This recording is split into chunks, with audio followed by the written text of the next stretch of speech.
Bienvenue à tous sur la chaîne Astronature 49. Cela fait maintenant 1 an que nos éphémérides paraissent chaque mois et nous remercions tous ceux qui chaque mois sont au rendez-vous et nous écoutent. En tout cas, le mois de décembre va laisser place à la saison hivernale, donc qui dit hiver dit aussi froid. Mais on sait bien que malgré la baisse des températures, ce n'est pas ça qui va vous faire rester à la maison. Et on sait bien que vous êtes courageux et que vous allez oser sortir ainsi vos instruments pour pouvoir observer tous ces magnifiques objets que l'on peut voir dans le ciel.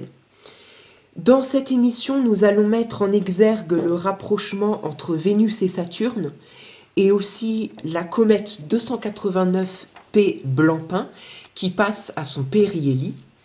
Ensuite, nous parlerons de l'activité solaire du mois dernier et cela juste avant de vous informer des éphémérides des objets du système solaire. Enfin, nous partirons comme chaque mois à la découverte d'un objet du ciel profond que nous présentera Mathieu.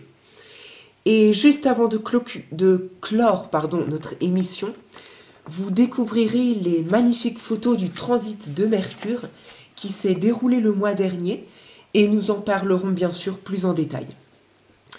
Je tiens en tout cas à souhaiter la bienvenue à Pascal et à Mathieu.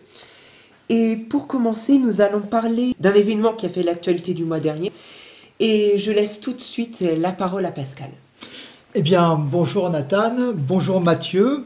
Alors voilà, nous allons effectivement parler de la mission InSight. Alors pourquoi j'ai choisi ce thème ? Eh bien, tout simplement parce que c'est une mission qui vient de célébrer son premier anniversaire. Alors InSight est une mission d'exploration de la planète Mars de l'Agence spatiale américaine, donc la NASA, avec la collaboration de 9 autres pays.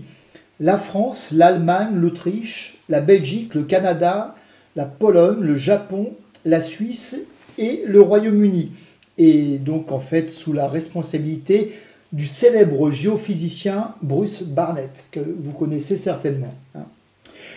Alors c'est la première mission entièrement consacrée à l'étude de la structure interne de Mars. Voilà, ce qui nous intéresse, c'est ce qui se passe en dessous, à l'intérieur. Alors, en fait, elle a décollé le 5 mai 2018 pour arriver en fait à la surface de Mars le 26 novembre 2018. Cela fait donc déjà 1 an, presque jour pour jour, et selon son ordre de mission, d'ailleurs, elle doit encore être fonctionnelle pendant 1 an. Donc là, elle a fait la moitié de son travail. Alors, on va parler un petit peu de quelques caractéristiques techniques. Donc, la masse au lancement de cette mission a été de presque 700 kg, dont l'atterrisseur à lui seul faisait presque 360 kg. Alors, bien sûr, comme beaucoup d'engins qui décollent, eh bien, il faut un mélange de comburant et de carburant. En fait, c'est l'ergol qui est utilisé. Alors, on ne rentre pas dans la composition parce que c'est très technique, mais c'est à base d'hydrazine, par exemple. Voilà. Et puis, bien sûr, il faut également de l'énergie pour l'atterrisseur. Eh bien, ce sont des panneaux solaires en fait, qui ont été utilisés, puis qui vont développer eux-mêmes entre 600 et 700 watts. Et puis, bien entendu, cette mission avait à son bord en fait les principaux instruments que sont un sismomètre, une station météorologique et un capteur de flux de chaleur. Et déjà on peut dire d'ailleurs que le sismomètre a bien fonctionné, puisqu'il a enregistré pour la première fois dans l'histoire de l'exploration de Mars une secousse sismique qui a été détectée le 7 avril dernier. Malheureusement, cet instrument qui nécessite de planter une sonde dans le sol a rencontré un problème, en fait lié justement à la nature même du sol de Mars. Et d'ailleurs, l'équipe essaie toujours de tenter de résoudre d'ailleurs ce problème qui à ce jour n'est pas encore résolu. A l'inverse, le capteur thermique fonctionne bien. Alors, en fait, c'est un capteur de flux de chaleur qui s'enfonce jusqu'à une profondeur de 5 mètres dans le sous-sol martien. plus profondément donc, que n'importe quel instrument déjà utilisé sur Mars, comme des pelles, des foreuses ou des sondes. Hein, c'est la première fois qu'un instrument de ce type est utilisé sur le sol d'une planète autre que la Terre. Hein, et d'ailleurs, cette sonde doit mesurer la quantité de chaleur dégagée depuis le noyau de Mars et ainsi fournir des indices sur l'histoire thermique de la planète. Alors, pourquoi 5 mètres ? Bien tout simplement parce que pour que les mesures ne soient pas perturbées par les variations quotidiennes et saisonnières de la température de la surface. Hein, donc, cette profondeur de 5 mètres est suffisante car contrairement à la Terre, il n'y a pas de nappe d'eau souterraine qui peut perturber la circulation de la chaleur interne. Voilà, donc on a parlé de plusieurs instruments, un sismomètre et un capteur thermique notamment. Est-ce qu'on a aussi un instrument qui mesurerait le son ? Alors justement, hein, en fait, plusieurs missions ont emporté un microphone sur Mars, mais en fait celui-ci n'a jamais pu être utilisé. Ça a commencé avec Mars Polar Lander, qui s'est écrasé durant sa descente sur le sol martien. Ensuite, la mission Netlander, qui devait emporter un microphone, a été annulée parce que le microphone embarqué à bord de l'atterrisseur Phoenix n'a jamais été activé par crainte d'une panne électrique. Et en fait, la prochaine mission à emporter un microphone est le rover Mars 2020. Eh bien, celui-ci enregistrera notamment l'atterrissage sur Mars et les sons produits par le laser de l'instrument SHENCAM. Mais il faut savoir également qu'à cause de la densité, eh bien, il faut que le son puisse atteindre en fait une vitesse de 100 km/h pour que le capteur donc, peut être effectif. Voilà un petit peu donc brièvement ce que je pouvais dire pour l'instant de la mission InSight. Merci Pascal pour tes recherches. Nous allons maintenant passer aux événements célestes de ce mois. Et tout d'abord, nous avons le rapprochement entre Vénus et M22. Donc là, nous aurons différents contrastes dans le ciel avec ces deux objets, puisque Vénus est très brillante et puis M22 un peu plus sombre. Est-ce qu'on peut tout d'abord rappeler ce qu'est M22 ? Oui, alors M22, en fait, c'est un objet du ciel profond qui est l'amas globulaire le plus lumineux de la constellation du Sagittaire. Et effectivement, le contraste va être assez fort avec Vénus, puisque M22, c'est un objet du ciel profond, donc c'est quelque chose de naturellement très sombre dans le ciel, difficile en tout cas à observer. Par contre, Vénus, c'est absolument tout l'inverse, puisqu'on est sur l'objet, le troisième objet le plus brillant du ciel, après le Soleil et la Lune. Autant dire que c'est un point lumineux très brillant. Elle se distingue clairement de toutes les autres étoiles du ciel. Quel va être donc l'intérêt de ce rapprochement ? Eh bien, au plus fort du rapprochement, on va avoir un écart de 0,8 degrés entre Vénus et M22. Alors ça va être quelque chose donc, à chercher au-dessus de l'horizon sud-ouest, dès 17h20 si on se situe à Strasbourg, et jusqu'à 18h30 pour l'ouest de la France. Par contre, effectivement, la condition indispensable, c'est qu'il faut avoir un horizon sud-ouest extrêmement dégagé. La magnitude de Vénus est de moins 3,8 et celle de M22 est de plus 5,1. Donc là encore, on retrouve l'écart de luminosité entre les deux. Vénus brillera un peu en dessous de M22 et les deux seront encore visibles ensemble dans le champ d'un instrument modeste. Voilà donc un bel événement à ne pas rater. En tout cas, ce mois-ci, nous avons notamment plusieurs essaims météoritiques. Alors, on va en parler de quelques-uns. On a tout d'abord le 9, la pluie des monocérotides, qui aura donc 2 météores par heure et qui durera une vingtaine de jours. On aura ensuite le 12, la pluie des sigmaïdrides, avec 3 météores par heure. Le 14, la pluie des géminides, donc la plus grosse ce mois-ci puisque 120 météores par heure. Ensuite, et là je voudrais en parler en fait des géminides, c'est que les géminides justement vont atteindre leur maximum le 14, et c'est un essaim qui est actif du 7 décembre au 17 décembre, donc pendant une bonne dizaine de jours. Et cet essaim-là provient de poussières qui viennent de la comète 3200 Phaéton. Alors on attend un taux horaire zénithal moyen de 120 lors du pic, 50 météores par heure au minimum de toute façon, pour une vitesse de 35 km/s. Donc autant dire que ça va être des météores qui vont être relativement lents. Donc on va avoir le temps de les savourer, et je crois que leur traînée est de couleur jaunâtre, ce qui est un indicateur justement de leur vitesse. Le radiant des Géminides, c'est tout près de l'étoile Castor, qui est l'une des 2 grandes étoiles de la constellation des Gémeaux. Et c'est un essaim qui est à observer pas avant 21h plein est. Le radiant s'élèvera sur la voûte céleste ensuite au fil de la nuit, mais la Lune aussi, puisque nous sommes 2 jours après la pleine Lune, donc il va falloir malheureusement composer avec. Alors malgré son côté peu engageant, puisque justement les Géminides ont leur pic d'activité en plein hiver, eh bien c'est quand même l'un des plus beaux essaims de l'année, donc surtout à ne pas rater.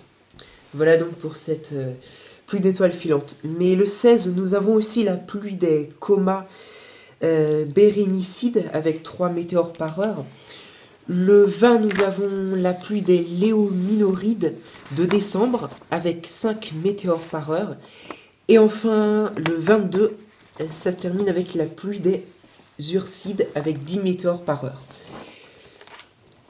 Et sinon, nous avons le 11, voilà, le rapprochement entre Vénus et Saturne. Alors, quand peut-on observer ce rapprochement, messieurs ? Eh bien, ça sera donc à partir de 18h pour ceux qui sont situés dans l'ouest de la France. Toujours 17h15 pour l'Est, puisqu'il y a au moins 3/4 d'heure d'écart entre l'Ouest et l'Est de la France, au niveau du coucher du soleil. Donc horizon sud-ouest toujours, malheureusement aussi toujours assez bas sur cet horizon, donc ce qui va nécessiter un horizon dégagé. Et puis, donc à 18h30 pour l'Est de la France et vers 19h15 pour l'Ouest de la France, donc je donne les horaires en heure légale française toujours, les 2 astres vont se coucher ensemble, donc ça sera la fin du moment pour l'observer. Donc c'est un rapprochement qui est à observer à l'œil nu, aux jumelles, et puis à la lunette avec un faible grossissement pour voir les 2 planètes encore ensemble. En tout cas, le spectacle sera grandiose. Là encore, Vénus sera très brillante, Saturne un peu moins, mais Saturne restera quand même l'une des étoiles les plus brillantes du ciel après Vénus. Alors c'est l'occasion d'un dernier au revoir à Saturne qui va quitter notre ciel nocturne pour les 3 prochains mois. Et puis à l'inverse, eh bien, c'est l'occasion d'un petit coucou à Vénus qui, elle, au contraire, va orner de son éclat unique notre ciel du soir pendant de nombreux mois à venir. Voilà. Le 21, nous avons la comète 289P Blancpain qui est à son périhélie. Donc, dans quelle configuration est-on pour cette comète ? Oui, alors bon, c'est une configuration un petit peu spéciale. J'ai eu beaucoup de mal à trouver des informations sur cette comète. Ceci dit, d'après les informations dont je dispose, donc la comète se situerait le 21 au périhélie donc de son orbite, c'est-à-dire à 0,96 unités astronomiques du Soleil, c'est-à-dire quasiment au même niveau que la Terre sur son orbite. Elle devrait être théoriquement de magnitude 6. C'est très théorique, là encore, il y a sujet à débat parce que j'ai malheureusement pas réussi à trouver quelque chose de fiable. Donc voilà, ça reste une information à vérifier.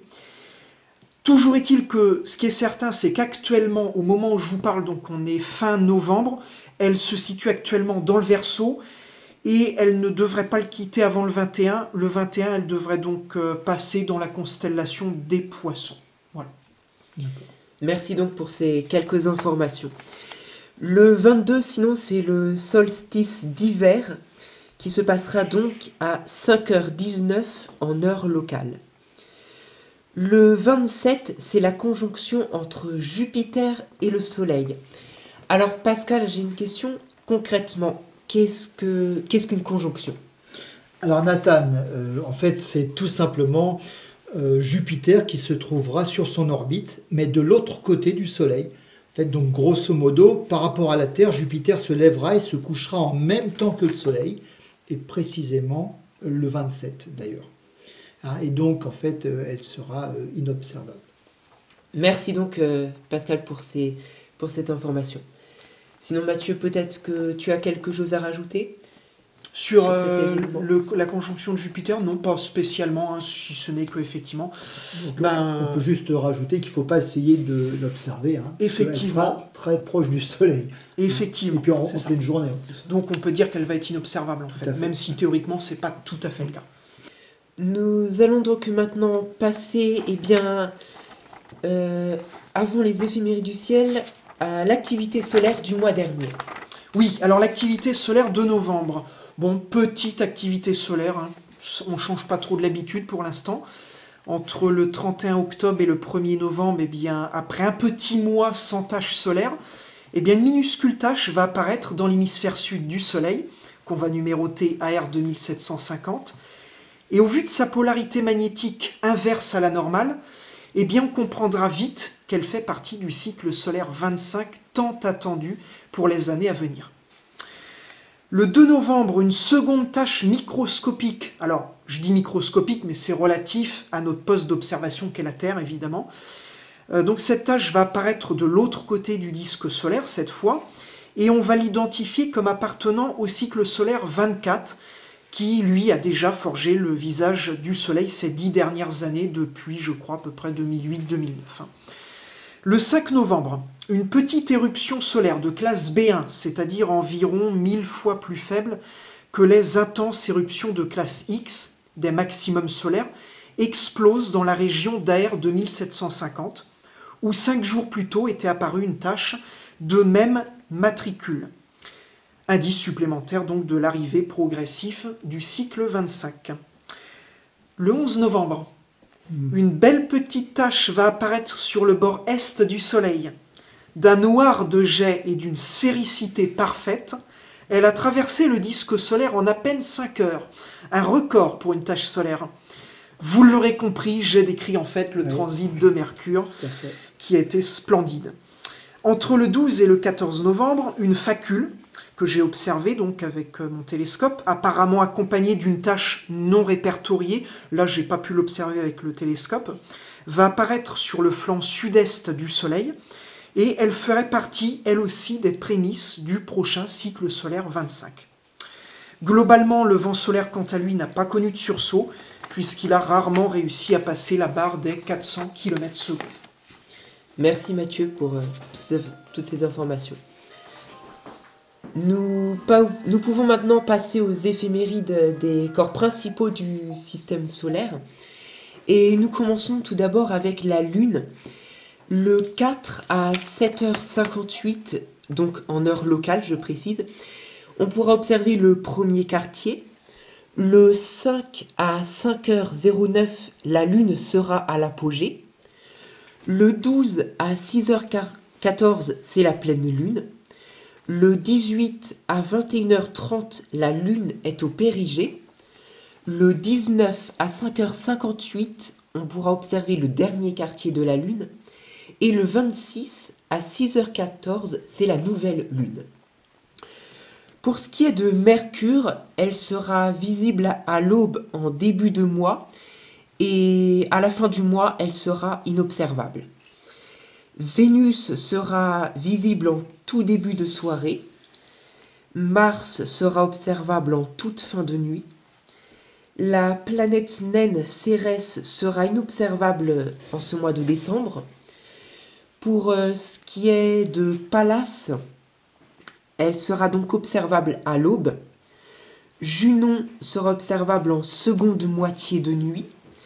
Et Vesta observable une grande partie de la nuit au début du mois, puis vers la fin du mois, elle ne sera observable plus qu'en première partie de nuit. Jupiter sera observable en tout début de soirée dans la première moitié du mois, et dans la deuxième moitié du mois, elle deviendra inobservable. Saturne sera observable en tout début de soirée au début du mois, et inobservable donc en fin de mois. Uranus sera au début du mois observable pratiquement toute la nuit et à la fin du mois, elle ne sera observable qu'en première partie de nuit seulement. Neptune, quant à elle, sera observable en première partie de nuit. Et enfin, la planète naine Pluton sera observable aux instruments en tout début de soirée au début du mois et inobservable en fin de mois. Nous allons donc pouvoir maintenant passer à l'objet du ciel profond à observer ce mois-ci. Et je laisse donc la parole à Mathieu pour nous faire découvrir qu'est-ce que c'est. Barnard 33, est-ce que ça vous dit quelque chose? Tu vas nous dire ça, Mathieu. Eh bien, en fait, Barnard 33, on la connaît beaucoup mieux sous le nom de la nébuleuse de la tête de cheval. Ah bah oui. Alors, c'est un objet emblématique, puisque c'est un objet, effectivement, que l'on retrouve très souvent en photo sur des magazines d'astronomie. On va en parler un petit peu, d'autant plus que c'est un petit peu une tromperie, cette photo. Alors, de quoi s'agit-il? Eh bien, c'est ce qu'on appelle une nébuleuse obscure, c'est-à-dire que, comme leur nom l'indique, ces nébuleuses obscures, ce sont des nuages de gaz qui ne sont pas éclairés et qui ne se voient que par leur superposition à un arrière-plan lumineux. Dans le cas de Barnard 33, c'est IC 434, une nébuleuse en émission, en arrière-plan également, qui permet ce contraste. Alors Barnard 33 donc, se situe dans la constellation d'Orion, à une distance d'environ 1500 années-lumière. Elle est environ 4 fois plus petite que la pleine Lune, et elle fut découverte en 1888 sur une plaque photographique réalisée par l'astronome américain Edward Charles Pickering à l'observatoire du Harvard College. Mais c'est son assistante, Williamina Fleming, qui découvrit la nébuleuse en analysant le cliché au cours d'une fastidieuse séance de travail d'astrométrie que l'on confiait à l'époque aux femmes. Quelques années plus tard, Edward Emerson Barnard, un autre astronome américain, découvrit les nuages de gaz sombres qui obscurcissent la Voie lactée et les rassembla dans un catalogue. C'est ainsi que la nébuleuse de la tête de cheval devint Barnard 33. Même si cet objet est emblématique des magazines traitant d'astronomie, il ne faut pas compter la voir à l'œil nu ou même dans des instruments modestes. C'est là où est la tromperie que je mentionnais en introduction. En fait, la limite minimum pour pouvoir discerner quelque chose, c'est un télescope de 250 mm, filtré en H-bêta, qui permet notamment de voir la lumière de l'hydrogène ionisé principalement, puisque la nébuleuse en émission d'arrière-plan éclaire dans ce domaine de lumière, et sous un ciel très sombre et transparent. Un 400 mm ne sera pas de trop dans la plupart des cas. Elle sera malgré tout bien plus gratifiante en astrophotographie qu'en visuel, puisque le diamètre de l'instrument n'est plus un obstacle majeur à ce stade. Comptez plusieurs pauses d'au moins quelques minutes à empiler par la suite et à traiter avec des logiciels informatiques pour tirer des clichés quelque chose de sympa. B33 est situé donc sous l'étoile Alnitak, qui est une brillante étoile de la ceinture d'Orion, qui est formée de 3 étoiles lumineuses et alignées, proches les unes des autres. Alors Alnitak, en fait, c'est la plus à l'est des 3 étoiles de la ceinture. Voilà, un magnifique objet dans le ciel. Maintenant, nous arrivons à la fin de cette émission. Et avant de la conclure, donc, je vous laisse donc présenter les photos que vous avez pu prendre de ce magnifique transit de Mercure que nous avons eu l'occasion d'observer le mois dernier. Donc tout d'abord, Mathieu. Eh ben voilà la mienne, tout simplement. Donc, une petite photo du disque solaire avec Mercure qui est en plein centre, donc on est dans les environs de 16 heures.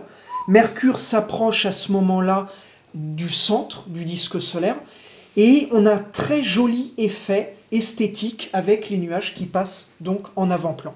Magnifique. Alors c'est une photo donc, qui a nécessité un 500e de seconde pour 100 ISO, donc des caractéristiques standards, j'ai envie de dire, pour une ouverture maximale de 3,5. Et donc voilà, donc un transit absolument miraculeux en fait, parce que j'y croyais même pas. D'autant plus que la météo des jours précédents n'indiquait absolument pas que ça se passerait comme ça. Oui. On peut féliciter Mathieu. Voilà. Très très belle photo. Jusqu'à 10h, le jour même, on n'y croyait pas parce qu'on avait des pluies ininterrompues le matin. Ça s'est estompé ensuite et puis les nuages vont s'amincir et se disloquer pour disparaître à partir de midi. Donc à partir de 12h30, j'ai installé mon premier télescope et puis l'autre a suivi très rapidement après. Donc j'ai utilisé donc un 150 et un 200 mm et le transit est absolument miraculeux puisque toute l'après-midi a été à peu près dégagé. Voilà, tu avais vraiment eu de la chance. C'était un événement à ne pas rater. Oui. Exactement. Effectivement, oui. Alors Pascal, toi le mois dernier, c'est vrai que ton instrument n'était pas disponible, tu n'avais pas pu prendre de photos. Est-ce que parce là, que malheureusement, je n'ai pas reçu mon filtre solaire. Donc heureusement que Mathieu a pu bricoler un filtre et vraiment Mathieu, heureusement que tu étais là parce que la prochaine c'est 2032, c'est ça? C'est 2032, oui, ça prend du temps. Hein, donc, j'y réfléchis. Et d'ici là, je pense avoir mon filtre. Oui. Hein? J'espère. D'ailleurs, j'ai oublié de préciser que lorsque j'ai utilisé donc les télescopes de 150 et 200 mm pour faire ma photographie, j'ai filtré en astrosolar, donc vraiment tout ce qu'il y a de plus standard. Et puis, comme le disait Pascal, le 200 n'ayant pas encore reçu son filtre, j'ai essayé de bricoler un peu pour me trouver quand même un petit filtre astrosolar qui me permettait d'observer malgré tout le transit, parce que c'est dommage d'avoir un télescope et de ne pas pouvoir s'en servir. Oui, effectivement. Exactement. En tout cas, on vous souhaite à tous et à toutes de bonnes observations pour ce mois de décembre qui arrive. Et malgré le froid, eh bien, couvrez-vous bien et observez ces magnifiques ainsi objets dans le ciel. Et donc on vous donne rendez-vous le mois prochain pour de nouveaux éphémérides.